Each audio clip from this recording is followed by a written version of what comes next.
Hablaremos de historias y a mí me gustaría empezar con una diapositiva que siempre inaugura mis charlas. No sé si han visto esta película. Es una película interesante, se titula Wall-E y que nos lanza un mensaje que tiene vigencia en lo que veremos hoy. Mucha gente habla de las nuevas tecnologías, los instrumentos, la importancia de las plataformas, pero se nos olvida que en la comunicación, en el periodismo, también en la educación, tenemos que recuperar valores, planteamientos, enfoques que son de mucho tiempo atrás y que siguen siendo pertinentes hoy. De todos modos, la palabra que da forma a este encuentro, a esta charla de hoy, es ciberperiodismo. Por lo tanto, la primera pregunta que deberíamos hacernos es ¿qué es ciberperiodismo? Resulta que un autor, Kapuscinski, decía que el trabajo del periodista no consiste en matar cucarachas, sino en prender la luz para ver cómo las cucarachas corren a ocultarse. Lo que decía Kapuscinski, y es muy interesante, es que los periodistas no tendrían que ser héroes. Su función, su trabajo es detectar los problemas, señalar los problemas y otro tipo de instancias deberían solucionarlos. Esto es lo que nos plantea, pero si viajamos a algún país del mundo, por ejemplo, un país cercano a Costa Rica como es México, nos encontramos que México en 2012 reúne el triste honor de ser el tercer país del mundo con más periodistas asesinados en el ejercicio activo de su trabajo.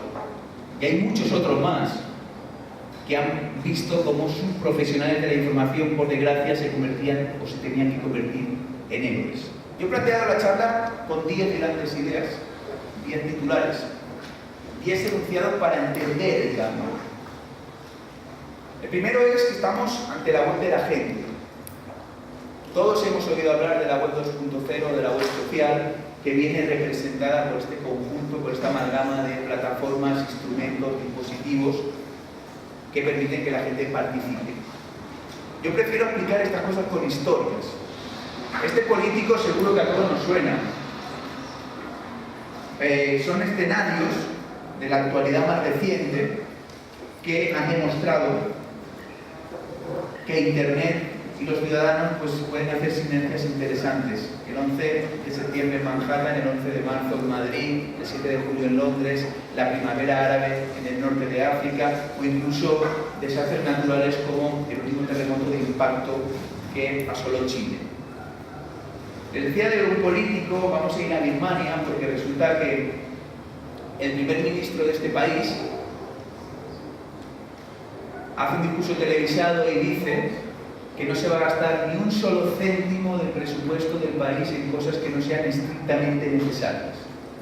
2 días después alguien se mete en la boda de su hija, graba un vídeo y demuestra que realmente no hay lujo, no hay ostentación, no hay derroche. O sea, desde el anonimato se controla a los medios, a los gobiernos, a los periodistas, todo está sometido a control.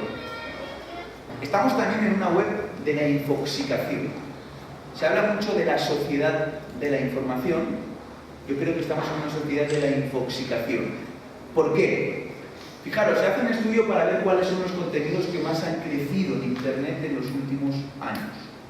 Los contenidos que más han crecido en Internet son, en un 4,38% contenidos de pornografía infantil, en un 10,19% contenidos sobre anorexia y bulimia, 10,45% contenidos sobre sectas, 21,77% contenidos sobre cómo producir un artefacto explosivo, 30,66% contenidos racistas, casi un 40% contenidos de pornografía, 76% contenidos de violencia y un 126% contenidos sobre drogas.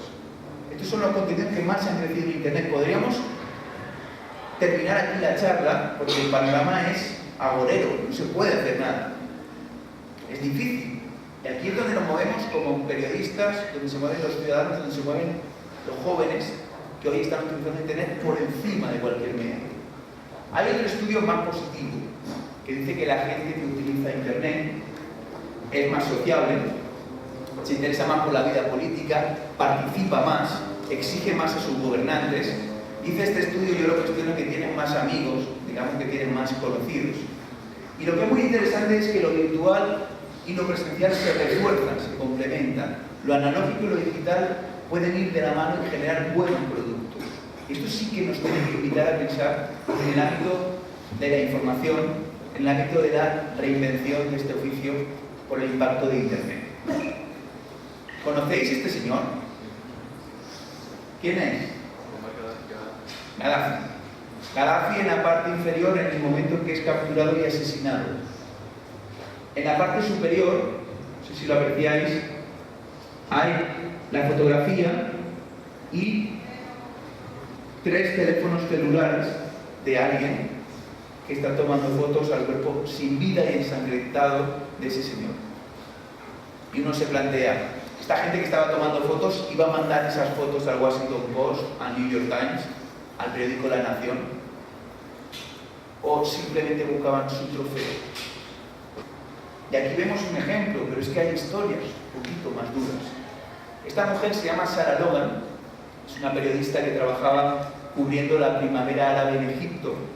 El día en que cae Mubarak, el dictador, ella sale a la calle para hacer un stand-up, una crónica en directo desde el lugar de los hechos, y explicar el ambiente que había. ¿Qué sucede? Sucede que entre 200 y 300 hombres, repito, entre 200 y 300 hombres la violan en ese lugar. La consiguen sacar de allí. Hace unos meses concede su primera entrevista, seguramente instigada por su psiquiatra para escupir ese veneno. En esa entrevista confiesa que lo peor de todo no fueron los golpes, los insultos, los manoseos. Lo peor de todo, según ella, es que mientras eso pasaba, había muchas personas que lo que hacían era tomar su celular, sacarle fotos o grabar vídeos. Ahora, hace un momento decíamos, sirven de algo los periodistas. Yo creo que no solo son importantes, sino hoy más que nunca son imprescindibles. Porque no basta con tener un aparato tecnológico y poder distribuir mensajes. Hay mucho más en este oficio.